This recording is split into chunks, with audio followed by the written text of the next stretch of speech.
niya Kao and karon mag-conduct niya og interview regarding sa teaching arts. So, kasi pwede makuha yung name mo. Mary Michelle Labrada Gunhira. So, first question, ma'am, kay how do you balance your financial consideration in teaching arts?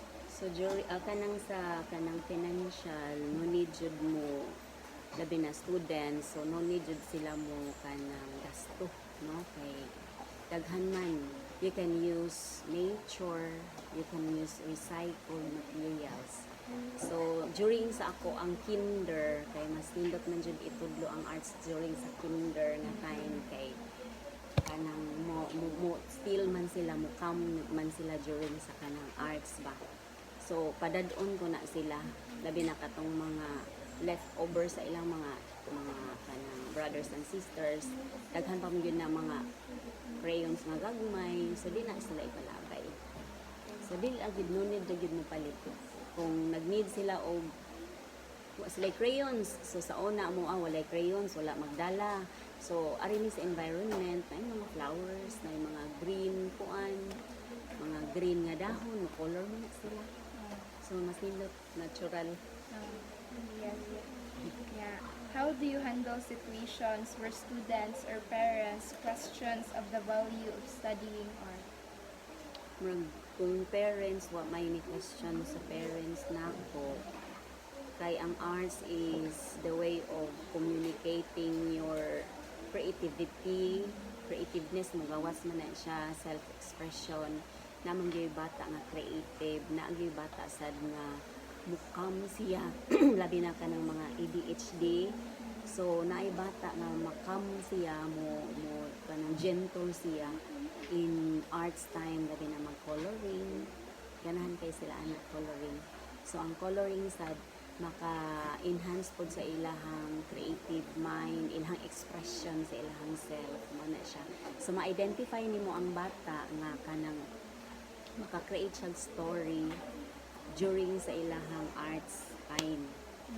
So parents, walay question sa parents, siguro mag-question lang sila labi na murag out of the budget na baka nang kapalit na jud kag paintal, pero kung dili okay ra, dili ra man silang question about ana. Next, ma'am, kay how do you maintain a positive and disciplined learning environment in your art classroom? Positive sa arts manggod kay langas gyud na sila, pero pasandaan lang na nimo sila kay arts man, no, during sa kuan. Pero kung discussion na naminaw gyud, pero during sa arts pasagdaan lang gyud na sila, gawas lang i-minimize lang pod ang shouting kanang nya before ka mo gamit mo discuss about sa arts, imo gina siyang ikuan ang mga materials na dapat ang gunting kay dangerous na baya na siya, o dapat ang gunting kanang dili nimo itusok-tusok, o ang gunting dapat naayos sila ang handling the materials ba nya. Ang kanang mga watercolor sa una sa ako ang kinder, they will required to bring big shirts ba, kanang mga dagko nga shirts labi na magamit ni watercolor nya. Kung dili sila makapalit, I will provide. An mahara man ni sharing naman, share ma by group ra man na sila, by group. So kung dili gid siya kanang ang ilahang materials dili gid siya enough, mo provide ko by group na. Let's say kanang naay mga students nga maka-provide sad sila materials, so i-by group na nako sila niya, i-provide ko og kanang Manila paper ba inana niya. Naagi na sila with rules gyud, kay para kung mo discipline mangud ka, dapat naagid kay rules before and after na kanang buhaton ng arts nimo. So ang dangerous imong itakuan mga kanang gunting, dili siya kanang mga iyahang mga disadvantage mga gamit ba dili maayo inana. So ang bata mo sunod raman, nindot ang arts ikudlo, nindot siya. Kay malingaw sad ka na amang gud sila after ma-amaze ka sa ilahang kanang result ba nga nindot sad, no.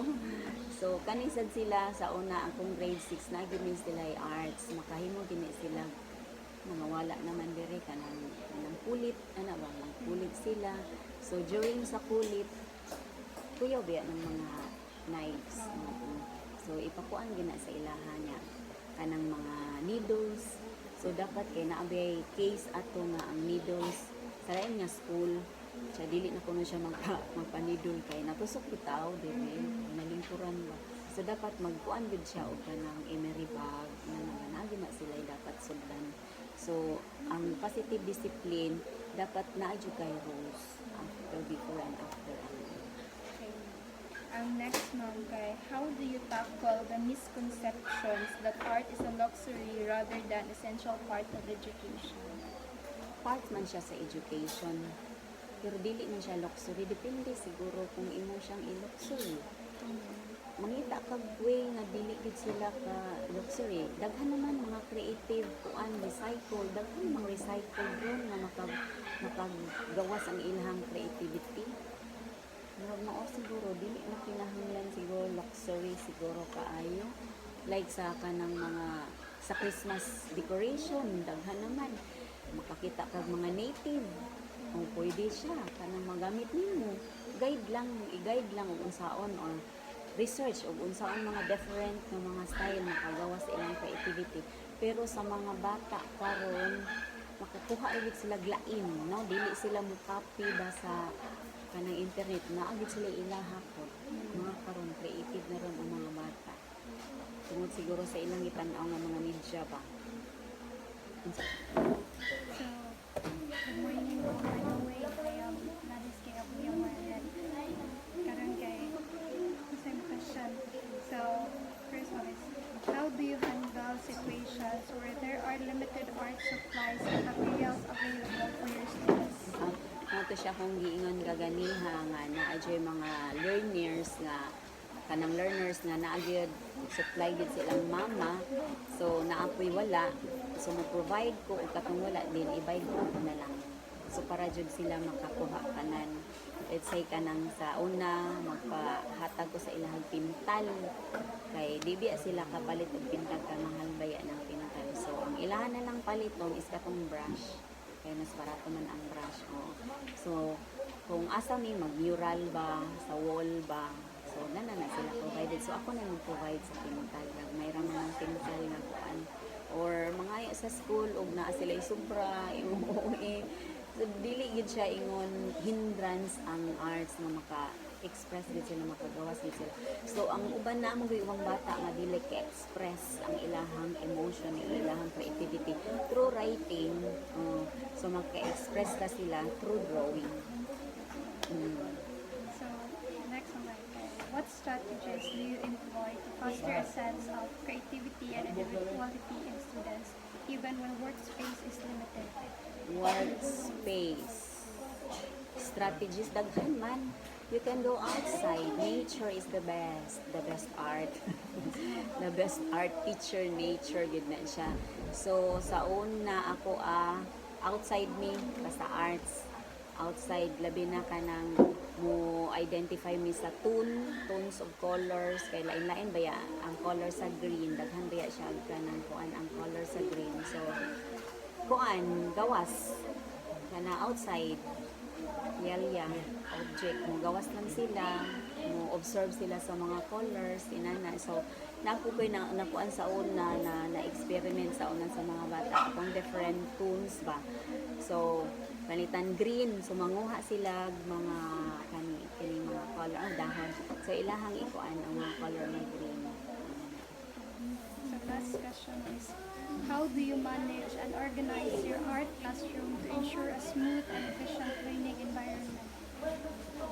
There is learning in arts bisag dili smooth. Kay depende man gud na sa level of learning sa bata. So naay bata during jud arts, PE arts, music, di gud na siya ingon sulim. Magkalangas gina sila. Pero mao lagi ko dapat na kay rules before and after para kahibaw sila kanus sa sila mo limit sa ilang tingog, kanus sa sila mo hinay, kanus sa sila mo kusog.